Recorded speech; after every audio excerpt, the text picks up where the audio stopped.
Hindi cinema के पहले superstar Rajesh Khanna को लेकर जिस तरह की दीवानगी थी वैसी आज तक नहीं देखी गई है।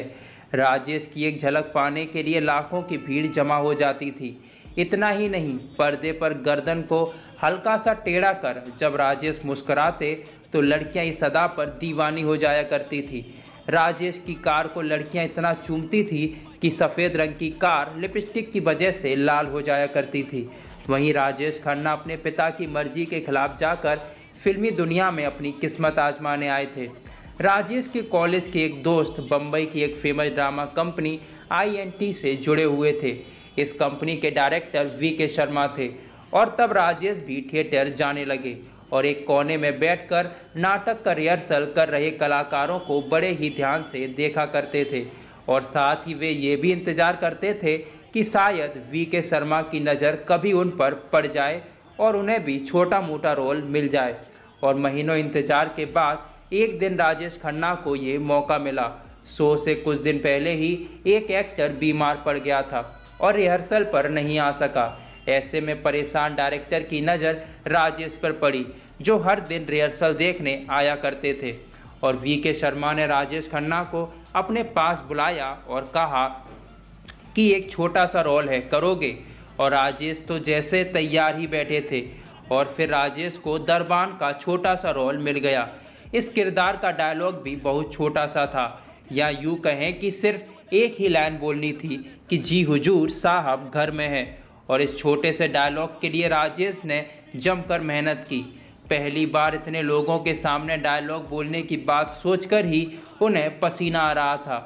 और फिर पर्दा उठा और राजेश को आगे आकर अपना डायलॉग बोलना था। लेकिन जैसे ही उनकी नज़र सामने बैठे लोगों पर पड़ी तो उनका दिल जोर जोर से धड़कने लगा। ऐसा लगा मानो आंखों के आगे अंधेरा छा गया है और घबराहट में जी हुजूर साहब घर में है की जगह जी साहब हुजूर घर में है बोल गए थे। वहीं डिम्पल कपाड़िया की पहली फिल्म बॉबी थी, जिसने सक्सेस का रिकॉर्ड बना दिया था। और इसके बाद डिम्पल कपाड़िया ने सुपरस्टार राजेश खन्ना से शादी कर ली, लेकिन दोनों का रिश्ता कुछ सालों में ही टूट गया।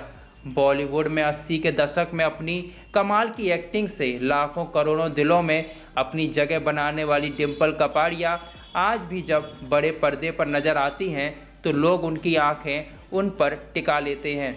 आज भी वह दर्शकों को इम्प्रेस करने में कोई कसर नहीं छोड़ती हैं।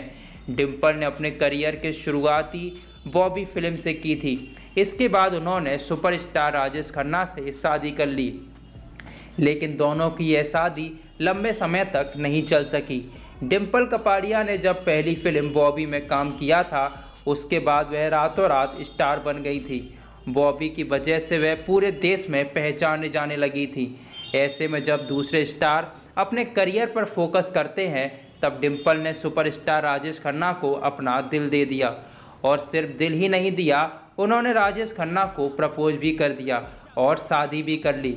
राजेश खन्ना और डिम्पल कपाड़िया ने बहुत ही धूमधाम से शादी की, लेकिन उनका ये रिश्ता लंबे समय तक नहीं चल सका। डिम्पल कपाड़िया ने अपने इस रिश्ते को टूटने के बारे में बताया कि वह और राजेश खन्ना बिल्कुल अलग सोच रखते थे और शादी के बाद डिम्पल को यह एहसास हुआ कि वह दो अलग तरह के लोग हैं। और बचपन में यह समझने के लिए डिम्पल काफ़ी छोटी थी। डिम्पल ने आगे कहा कि वह शख्स एक सुपरस्टार है और उसके साथ क्या क्या होता है, और वह कभी भी स्टार्स और उनके व्यवहार के पैटर्न को नहीं समझ पाई, क्योंकि वह खुद ऐसी नहीं है। और बाद में डिम्पल कपाड़िया के कई सारे बॉलीवुड एक्टर के साथ अफेयर की खबरें भी आईं, जिसमें सबसे ज़्यादा ऋषि कपूर के साथ डिम्पल कपाड़िया का रिश्ता जोड़ा गया। लेकिन ऋषि कपूर खुद अपना एक सुखी वैवाहिक जीवन जी रहे थे। और इसके बाद डिम्पल कपाड़िया का अफेयर सनी देओल के साथ भी बताया गया, लेकिन यह सारी बातें सिर्फ एक अफवाह थी। हिंदी सिनेमा के पहले सुपरस्टार राजेश खन्ना की 80वीं बर्थ एनिवर्सरी है। राजेश खन्ना को प्यार से काका कहा जाता था। इनका स्टारडम इस कदर था कि बॉलीवुड में एक कहावत आम थी कि ऊपर आका नीचे काका, यानी ऊपर भगवान और नीचे राजेश खन्ना। ये दोनों ही पावरफुल लोग हैं। देव आनंद के बाद राजेश खन्ना दूसरे फिल्मी सितारे थे जिनके लिए लड़कियों में बहुत दीवानगी थी। साल 1970 के दशक में उनके बंगले पर लड़कियों के इतने खत आते थे कि उन्हें पढ़ने के लिए अलग से एक आदमी रखना पड़ा था और इनमें कई खत खून से लिखे होते थे। वहीं राजेश खन्ना का जन्म साल 1942 को अमृतसर में हुआ था। उनका जन्म लाला हीराचंद खन्ना के घर हुआ था और उनके पिता एक स्कूल टीचर थे। और साल 1947 में जब देश का बंटवारा हुआ तो उस विभाजन में राजेश खन्ना का परिवार ने भारत को चुना और वे अमृतसर में बस गए और देश विभाजन में उनके पिता की नौकरी भी चली गई, जिस वजह से उन्हें तंगी का सामना करना पड़ा। हालात इस कदर बदतर थे कि वो अपने परिवार का पालन पोषण भी नहीं कर पा रहे थे और इसी वजह से उन्होंने 6 साल के अपने राजेश खन्ना को मुंबई में रहने वाले रिश्तेदार चुन्नीलाल खन्ना को सौंप दिया। बचपन से राजेश खन्ना को काका नाम से बुलाया जाता था। पंजाबी भाषा में काका का मतलब छोटा बच्चा होता है और 10 साल की उम्र में ही राजेश खन्ना थिएटर से जुड़ गए थे। उन्हें बोगो और तबला बजाने में खासा दिलचस्पी थी। स्कूल के दिनों में जितेंद्र उनके बहुत अच्छे दोस्त थे और उन्हें एक्टिंग से बहुत प्यार था, तो वो कॉलेज के दिनों में भी थिएटर और स्टेज शो से जुड़े रहे। इसके साथ ही स्टेज शो से उन्हें कई अवार्ड्स भी अपने नाम किए।